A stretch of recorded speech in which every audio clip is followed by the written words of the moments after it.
నమస్కారం అండి. నా పేరు కలాం సంజయ్ కుమార్, హైకోర్టు అడ్వకేట్, తెలంగాణ. ఈ మధ్య కాలంలో కేంద్ర మంత్రి హోంమంత్రి గారు అమిత్ షా గారు AFSPA అనేది armed forces special powers act 1958ని తొలగిస్తున్నానని ఒక మాట అన్నాడు ఆయన. Is going to remove of AFSPA act. ఈ యాక్ట్ ఏం చెప్తోందంటే, according to article 355 of Indian constitution, according to section 3 ప్రకారముగా ఏ రాష్ట్రాల్లో అయినా డిస్టర్బ్ అవుతే అప్పుడు వీళ్ళు ఆర్మీ వాళ్ళు రంగంలో దిగుతారు. ఈ ఆర్మీ వాళ్ళు రంగంలో దిగాలి అంటే ఫస్ట్ గవర్నర్ గారి నుంచి మనకి పర్మిషన్ తీసుకోవాలి. వాళ్ళు కేంద్రానికి పంపాలి. గవర్నర్ నోటిఫికేషన్ ఇచ్చిన తర్వాత కేంద్రం నుంచి, సార్ ఈ రాష్ట్రంలో ఈ ప్రాబ్లమ్స్ ఉన్నాయి కాబట్టి మాకు ఆర్మీ ఇమ్మీడియట్లీ కేటాయించని చెప్పి వాళ్ళు అక్కడి నుంచి పర్మిషన్ తీసుకోవాలి. ఈ armed forces special powers act 1958లో అప్పుడు బిల్ పాస్ అయింది, సెప్టెంబర్లో అనుకుంటా 1958లో. కొన్ని రాష్ట్రాల్లో అయితే చాలా ఘోరంగా టెర్రరిస్టులు పాకటం, ఉదాహరణకి మణిపూర్, అరుణాచల్ ప్రదేశ్, అర్థమైందా, తర్వాత నాగాలాండ్లో అయితే బాగా టెర్రరిస్టులు ఎక్కువ ఉన్నారు. ఎక్కడైతే మనకి డిస్టర్బెన్స్ అయిందో ఆ డిస్టర్బెన్స్ ఏరియాలో ఈ AFSPA ఆర్మ్డ్ ఫోర్సెస్ వాళ్ళని బలగాలని పంపటం, ల్యాండ్ ఆర్డర్ని సిచ్యువేషన్ కంట్రోల్ చేయటం. ఈ ప్రకారంగా ఇప్పుడు అమిత్ షా గారు ఏమన్నారంటే, ఆయన ఇప్పుడు మనకి జమ్మూ కాశ్మీర్లో కొంచెం గొడవలు అవుతున్నాయి. చాలా డిస్టర్బెన్స్ అవుతుంది. అనవసరంగా వేరే దేశం వాళ్ళు వచ్చి మన కాశ్మీర్ మీద పట్టడం, మన వాళ్ళని అనవసరంగా చాలా మంది ఆర్మీ వాళ్ళని చంపేయడం, మిలిటరీ వాళ్ళని చంపేయడాలు చాలా జరిగినాయి. దాని మీద ఎయిర్ స్ట్రైక్ లో మనం విజయం సాధించాం. చాలా మంది వాళ్ళని వేరే శత్రువుల్ని మనం మట్టగరిపించాం, అంతా అయిపోయింది. ఆ సక్సెస్ అయ్యాం అంటే ఇప్పుడు ఎలా ఉందంటే, ఆయన ఉద్దేశం ఏందో కానీ కొంచెం Jammu and Kashmir law and order కంట్రోల్లో ఉన్నట్టుంది. ఇంకా లా అండ్ ఆర్డర్ కంట్రోల్ ఉన్నప్పుడు ఆర్మ్డ్ పోలీసెస్ ఎందుకు తీసేస్తే సరిపోతుంది కదా. మొత్తం ఓవరాల్గా 31 జిల్లాలు 31 డిస్ట్రిక్ట్స్ లో ఈ ఆర్మ్డ్ ఫోర్సెస్ స్పెషల్ పవర్స్ యాక్ట్లు ఉన్నాయి. దాంట్లో అతి ముఖ్యంగా జమ్మూ అండ్ కాశ్మీర్. ఈ రోజు కూడా మన కాశ్మీర్ మన అండర్లో ఉంది అంటే దానికి కేవలం క్రెడిట్ గోస్ టు ఆర్మీ. ఆ ఆర్మ్డ్ వాళ్ళు పాపం ఆ బార్డర్స్ లో వాళ్ళు తిరుగుతుంటే వాళ్ళకి రాత్రి పగలంగా లేదు, ఎప్పుడు నిఘా వేస్తూనే ఉంటారు వాళ్ళు. మనకేంది, రాత్రి వేస్తే తిరిగి పడుకుంటాం మనం. అందరికన్నా అతి కష్టపడేది ఆర్మీ వాళ్ళు. ఆర్మీ వాళ్ళు మన దేశం కోసం వాళ్ళ ప్రాణాలను పొలం పెట్టి వాళ్ళు రాష్ట్రాన్ని, దేశాన్ని కాపాడుతున్నారు వాళ్ళు. కాబట్టి మనం salute to army.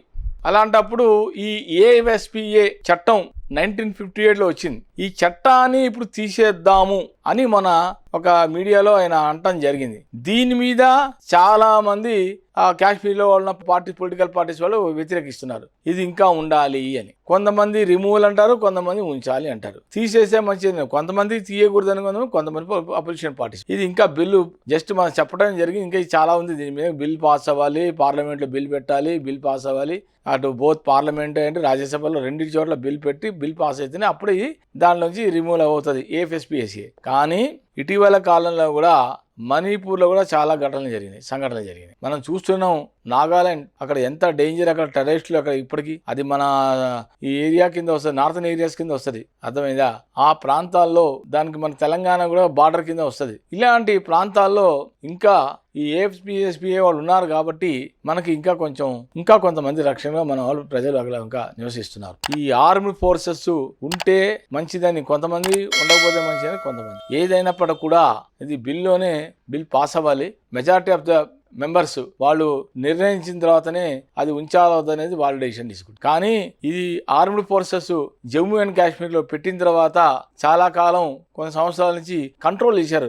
Border of control పెట్టారు. ఆ లైన్లో, బార్డర్లో ఎప్పుడు గస్తీ కాస్తూనే ఉంటారు. వాళ్ళు తిరుగుతూనే ఉంటారు అటు ఇటు ఆ ఫెన్సింగ్ దగ్గర, ముళ్ళకంచెల దగ్గర. పాపం వాళ్ళకి నిద్రాహారాలు ఉండవు. ఎప్పుడు మన శత్రువు ఎప్పుడు వచ్చి మన మీద దాడి చేస్తారో మన వాళ్ళకి అంత అలర్ట్గా ఉంటారు. కాబట్టి దీని మీద మరి అందరూ కలిసి ఉంటే మంచిదా, ఉండకపోతే మంచిదా అనేది మరి పార్లమెంట్లో మెంబర్సే డిసైడ్ చేయాలి. దాని ప్రకారంగా బిల్ పాస్ అవుతుంది. ఎస్ అంటే ఎస్, నో అంటే నో. కానీ ఇప్పుడైతే ప్రస్తుతానికైతే ఈయన ఇంత మాట అన్నాడంటే, హోంశాఖ మంత్రి ఆ మాట అన్నాడు, రిమూవ్ చేసేద్దామంటే నా ఉద్దేశం ప్రకారం ఇంకా సిచ్యువేషన్ ల్యాండ్ ఆర్డర్ కంట్రోల్ ఉందని నేను అనుకుంటున్నా. ల్యాండ్ ఆర్డర్ కంట్రోల్ లేకపోతే ఆ మాట అన్నాడు కదా, ఆర్మీ ఫోర్సెస్ వెంటనే కాశ్మీర్ నుంచి తీసేద్దాం అన్న మాట అన్నాడు కదా. కాశ్మీర్ మొన్న కూడా మోడీ గారు ఎప్పుడో మీటింగ్ లో అన్నాడు, కాశ్మీర్ కూడా మన ఇండియాలో ఒక భాగమే, దీన్ని ఎవరు కూడా వేరే శత్రువులు దీన్ని ఆశించడానికి వీల్లేదు. కాశ్మీర్ కూడా ఇండియాలో పార్ట్. వేరే దేశం వాళ్ళకి ఎందుకు ఇస్తాం? మన కాశ్మీర్ కాశ్మీర్ వేరే దేశానికి ఎందుకు ఇస్తాం మనం? కాబట్టి దీని మీద చాలా మంది ఇంకా నడుస్తుంది డిబేట్లు, అయితే రోజు డిబేట్లు జరుగుతూనే ఉన్నాయి. దీని మీద ఇది ఉంచాలా, రిమూవలా, తీసేద్దామా, తొలగించాలా అనే దాని మీద చర్చ జరుగుతోంది. కానీ 31 జిల్లాల్లో మటుకు కొన్ని జిల్లాల్లో అయితే ఇంకా డిస్టర్బెన్స్ గానే ఉంది.